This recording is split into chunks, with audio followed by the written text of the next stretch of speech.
This verse I'm going to show you is going to be one of the main reasons why you are going through suffering and what you need to do to fix that. And so today I want to talk about a short psalm, Psalms chapter 46, verses 10, a very known verse in the psalmist, which speaks about being still, being still. How many of us are even still? How many of us stay still in our lives ever? Or do we just move around all the time? I think all of us can relate to that. But this is a psalm, primarily, we're not sure when this is written, but I would say during the reign of the time of the kings in 1st and 2nd Kings. A lot of these psalms are written by David. This one is not. This is written by the sons of Korah. But this psalm speaks about how we need to rely and trust in God in our circumstances, which is very hard to do as human beings because we want to rely on ourselves and not on God. And so we see throughout this psalm, even in the first verse, that God is our refuge and strength, a very present help in trouble. And so I'm going to show you why that eventually comes to verses 10, which is the common verse. And let's just read that together. Cease striving and know that I am God. I will be exalted among the nations. I will be exalted in the earth. Cease striving, or be still and know that I am God. The way to solve your sufferings and problems is stillness.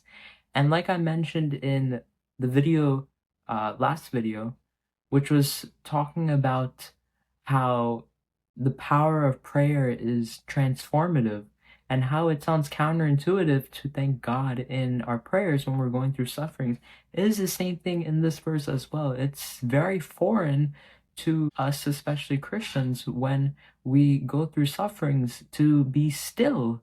Because why should we be still when there's so many things around us? As people, we love to move around and do things.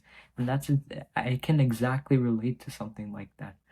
But what does the Bible say? The Bible tells us to cease striving, be still and know that, and this is God speaking, He is God.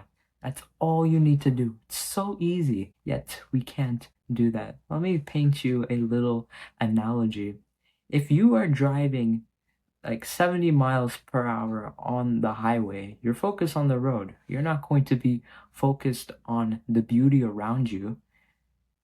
But if you're driving maybe 20 or 30 miles per hour in a nice road, even if it's on a highway, you're able to picture and see the beauty around you. Now, I don't recommend going 30 miles per hour on a highway, but the analogy is supposed to point to that when you are able to just slow down and focus, that is when you're able to see God's beauty.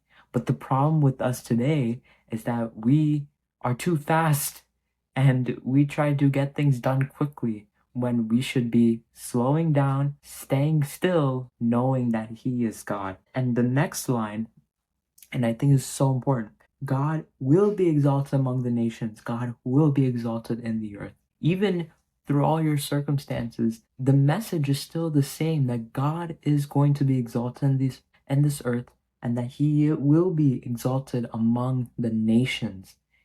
God's purpose is still going to last, whether whatever happens in your life happens. And yes, we go through seasons of chaos, but you need to realize that your identity in this world is not in those seasons of chaos you go through, because everyone will be going through that.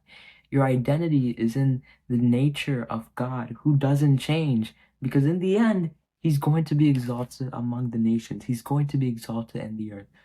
So at the end of the day, what are we stressing about? If God is going to be exalted, what do I need to be afraid of? And going back to that first verse in Psalms 46, God is our refuge and strength, a very present help in trouble. And it mentions that we will not fear. Why?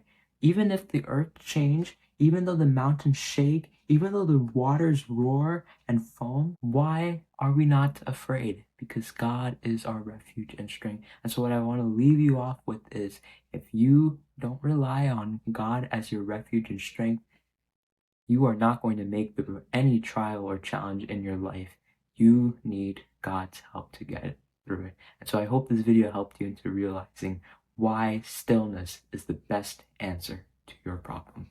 On that note, take care and God bless.